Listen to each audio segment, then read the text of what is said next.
everybody, so I want to do a review video right now. I originally wanted to go see Fantasy Island with Josh the day after Valentine's Day, but because stuff happened, we obviously didn't have to do that. I promise I will make those videos I talked about our relationship public later. Not right now, not tonight, but I will eventually. I don't know when we'll be able to talk.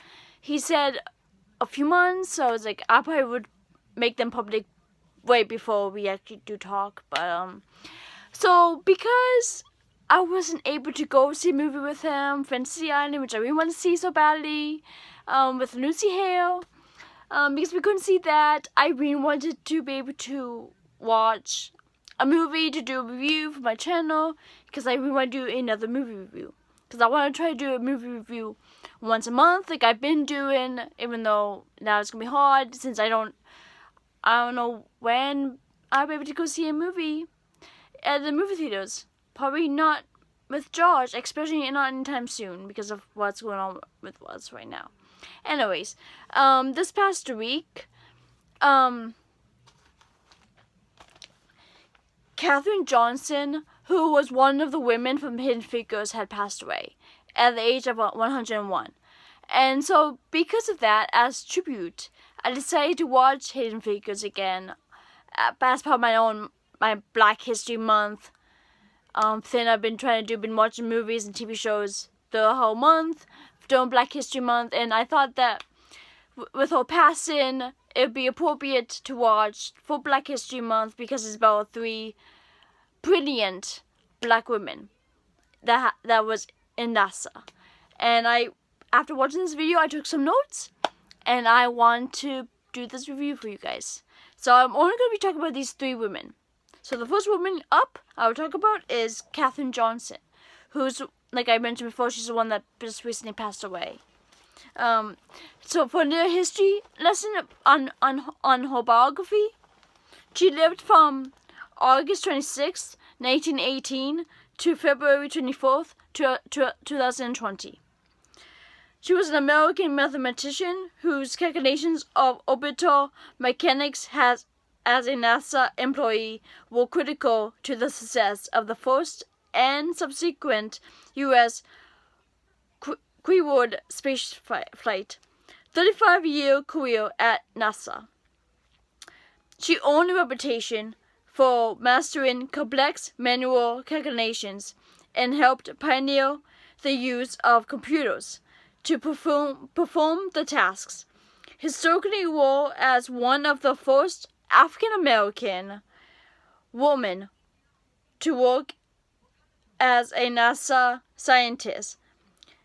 And she died at the age of 101, which is a long time. Like, she lived for a long time, and she's an amazing woman. She was an amazing woman, and yeah, she's inspiring. She refused to be limited because of her race and gender. So it doesn't matter that she was Black and she was a woman. Like, she refused to be limited, and that's. I refuse to be limited too because of my eyebrow. I have an own disability. I've struggled at time, and I'm a woman. I refuse to be limited over anything too. So, NASA named a building after her, which is again amazing and inspiring. And Barack Obama actually awarded her with the Presidential Medal of Freedom. The President of the United States, Barack Obama. Like, that's, I would love to get like something like that from a future president, not from Trump, obviously, because I hate Trump. But yeah, I would like to own something like that. It's amazing, and I felt like, well, how she was in NASA, she changed the world. She changed how people think, how people thought of Black women in science. Like, she's proven that even though you are a woman or you're Black, you can still do great things in science. You can do anything you set your mind to do, and that's something we all should take back from us, from her life. We should take it back. The next person I want to talk about is Mary Jackson.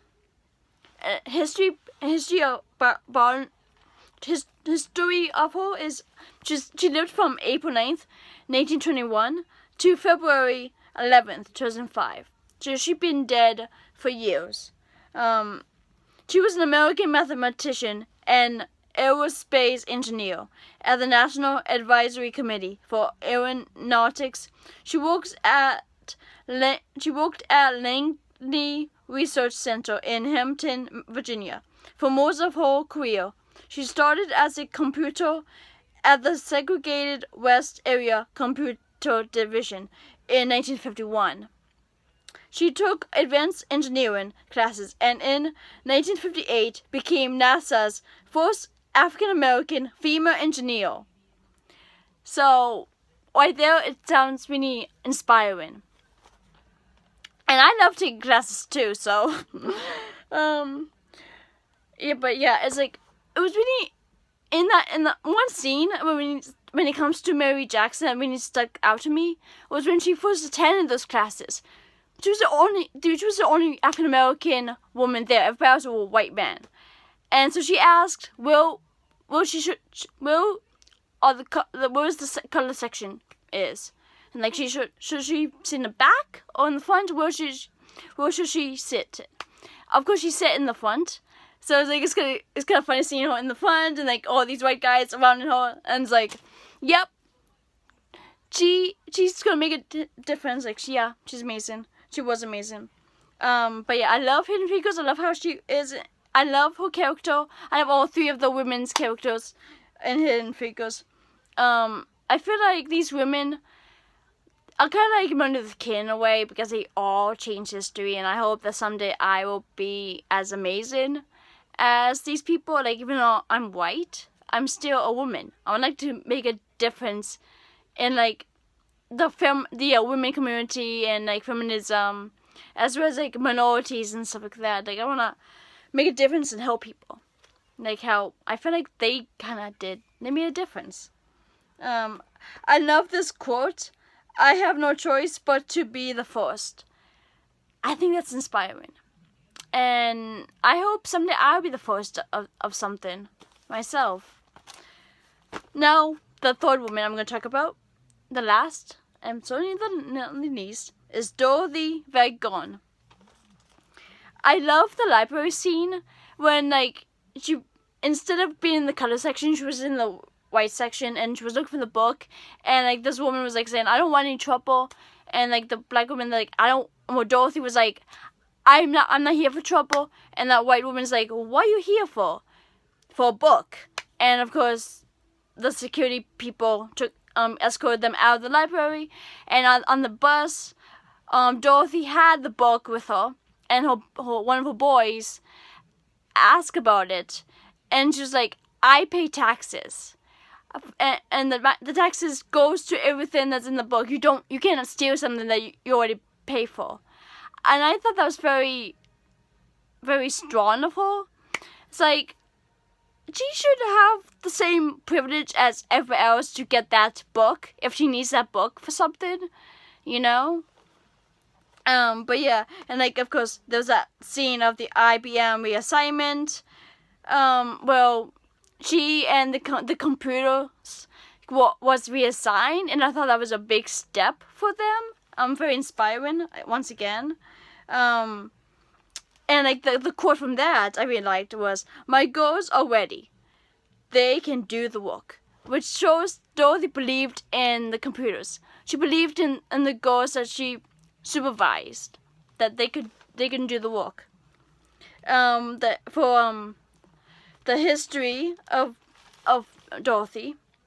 She lived from September 20th, 1910 to November 10th, 2008. So she's another one that died years ago, a long time ago.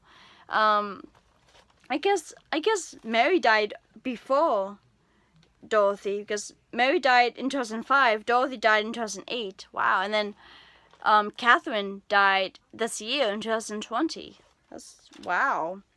I didn't realize that before. But yeah, she was an American mathematician and human computer who worked for the National Advisory Committee for Aeronautics, NACA, and NASA at Langley Research Center in Hampton, Virginia. In 1949, she became acting supervisor of the West Area Computers, the first African-American woman to supervise a group of staff at the center. Which again is amazing. Another first. I love these firsts. Of course, like she, as well as the other two women, she was really good with math. And I'm jealous, I'm kind of envious of this because I'm not good at math. Math is not my strong suit. But I'm hoping I would do great when it comes to history and science and anything that's not math.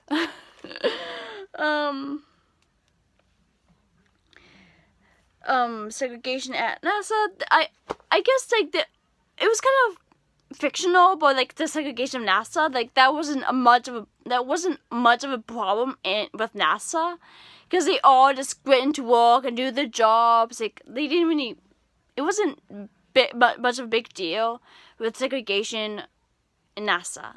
It's like Virginia itself, there was a lot of segregation, but not with NASA, because all these women, all these men go in to do their work, and that's about it. Like I was watching Miss Mojo, but Hidden Figures got historically correct and factually correct, and that was one of them. Like the segregation of NASA, that wasn't correct. I just want to put that out there. But segregation was still a problem in the South, in Virginia especially, but not in NASA. I